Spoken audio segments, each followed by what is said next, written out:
Brought to you by Candid. Candid dusting powder, 4 skin problems का एक expert solution. Candid dusting powder, हटा खुजली, लगा कैंडिड। आए दिन पुलिस हिरासत में पिटाई के कई सारे मामले सामने आते रहते हैं। कोई अपराधी कितना ही संगीन जुर्म करके क्यों ना आया हो, लेकिन पुलिस हिरासत में उसके साथ दुर्व्यवहार करना, उसे प्रताड़ित करना या उसकी पिटाई करना अपराध की श्रेणी में आता है। ऐसे ज़्यादातर मामलों में पुलिस पर कोई एक्शन नहीं होता, लेकिन दिल्ली की पटियाला हाउस कोर्ट में इसी तरह के मामले में ऐसा फैसला दिया गया है जो इस तरह की पुलिसिया कार्रवाई के खिलाफ नज़ीर बन सकता है। दिल्ली के इंदिरा गांधी इंटरनेशनल एयरपोर्ट थाने में एक युवक को फर्जी पासपोर्ट पर यात्रा करने के जुर्म में हिरासत में लिया गया था। इस दौरान थाने में उसके साथ पिटाई की जाती है, फिर एक फर्जी मेडिकल सर्टिफिकेट भी बनवा दिया जाता है ताकि वो कागज़ पर फिट दिखे।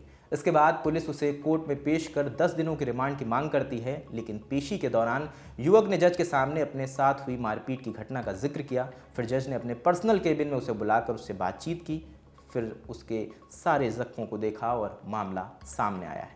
इसके बाद जज ने मारपीट के आरोपी पुलिस इंस्पेक्टर और फर्जी मेडिकल सर्टिफिकेट बनाने वाले डॉक्टर के खिलाफ एफआईआर दर्ज करने का आदेश दिया है और रिमांड की मांग को खारिज कर इलाज के बाद सीधे जेल भेजने के आदेश दिए। इसके साथ ही कोर्ट ने कमेंट करते हुए कहा, हिरासत के दौरान हिंसा ऐसी चीज़ नहीं है जिसे भारतीय कानून व्यवस्था के ढांचे के भीतर बर्दाश्त किया जाए। यह संवैधानिक मूल्यों के खिलाफ है। भारतीय संवैधानिक न्यायालयों का यह लगातार मानना रहा है कि शारीरिक दुर्व्यवहार और हिंसा लोकतांत्रिक व्यवस्था की नींव पर प्रहार करती है, जहां व्यक्ति की स्वतंत्रता को पवित्र माना जाता है।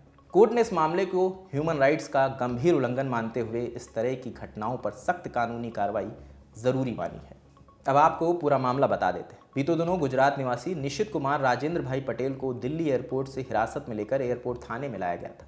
निशित पर आरोप है कि 4 अप्रैल को वो अपने वोटर आईडी कार्ड पर नेपाल की यात्रा कर रहा था। हालांकि उसके दस्तावेजों की जब जांच हुई तब पता चला कि आरोपी अपने भारतीय पासपोर्ट पर यूके गया था, लेकिन उसके बाद उसने भारतीय मतलब दूसरे पासपोर्ट होल्डर की पहचान का फर्जीवाड़ा करके रितेश ब्यूकू के नाम से पुर्तगाली पासपोर्ट हासिल किया और वो पुर्तगाल पासपोर्ट के आधार पर अक्सर काठमांडू और वहाँ से यूके जाता था। इसी आरोप में पुलिस ने निशित को अरेस्ट किया था।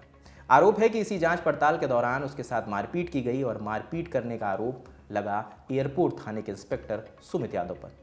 इसके बाद उसका फर्जी मेडिकल सर्टिफिकेट बनाया गया दिल्ली के इंदिरा गांधी अस्पताल से, जिसे एमएलसी कहते हैं, मैंने मेडिको लीगल केस, जिसमें किसी भी व्यक्ति की वर्तमान मेडिकल कंडीशन का जिक्र रहता है, जिससे ये पता चलता है कि कहीं उसको कोई चोट तो नहीं लगी, कहीं उसे कोई बीमारी तो नहीं। इस एमएलसी में कहीं भी युवक के शरीर पर चोट की बात नहीं कही गई थी, जिसके बाद इसे जारी करने वाले डॉक्टर अमन गहलोत को भी जांच के घेरे में लाया गया है। अब बारी थी निश्चित को कोर्ट के सामने पेश करने की, क्योंकि किसी भी व्यक्ति को गिरफ्तारी के 24 घंटे के भीतर उसे मजिस्ट्रेट के सामने पेश करना जरूरी है। 24 घंटे बाद किसी भी व्यक्ति को केवल मजिस्ट्रेट की अनुमति से ही हिरासत में रखा जा सकता है। निश्चित को 5 अप्रैल को पटियाला हाउस कोर्ट में सीजेएम प्रवण जोशी की अदालत में पेश किया गया। कोर्ट ने पुलिस रिमांड की मांग की। इसी दौरान निश्चित ने अपने साथ हुई मारपीट की घटना का कोर्ट के सामने बयान किया।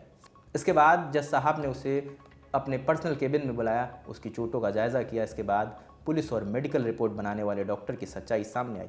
निशित के दोनों बाहों, पैरों और कंधों पर चोट के गहरे निशान हैं। ये वो सबूत थे जिन्हें अस्पताल की रिपोर्ट में पूरी तरह नकार दिया गया था। कोर्ट ने निशित पर लगे आरोपों के आधार पर उसे फिलहाल न्यायिक हिरासत में भेज दिया गया है। आईजीआई थाने को निर्देश दिया गया है कि 24 घंटे के भीतर आरोपी पुलिसकर्मी और डॉक्टर के खिलाफ भारतीय न्याय संहिता माने बीएनएस की गंभीर धाराओं में कार्रवाई करें और निष्पक्ष जांच सुनिश्चित करें। इसके अलावा कोर्ट ने दिल्ली मेडिकल काउंसिल को भी आरोपी के खिलाफ माने आरोपी डॉक्टर के खिलाफ कार्रवाई करने के निर्देश दिए।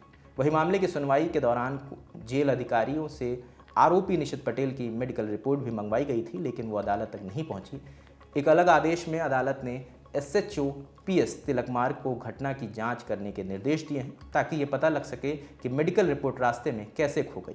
रिपोर्ट जेल से भेजी गई थी, लेकिन वो वहाँ नहीं पहुँची और अदालत की डाक शाखाओं में भी नहीं पहुँची। इसके बाद कोर्ट के आदेश पर आरोपी निशित पटेल को दोबारा मेडिकल जांच के लिए भेजा गया, जिसमें उसके साथ मारपीट की पुष्टि हुई।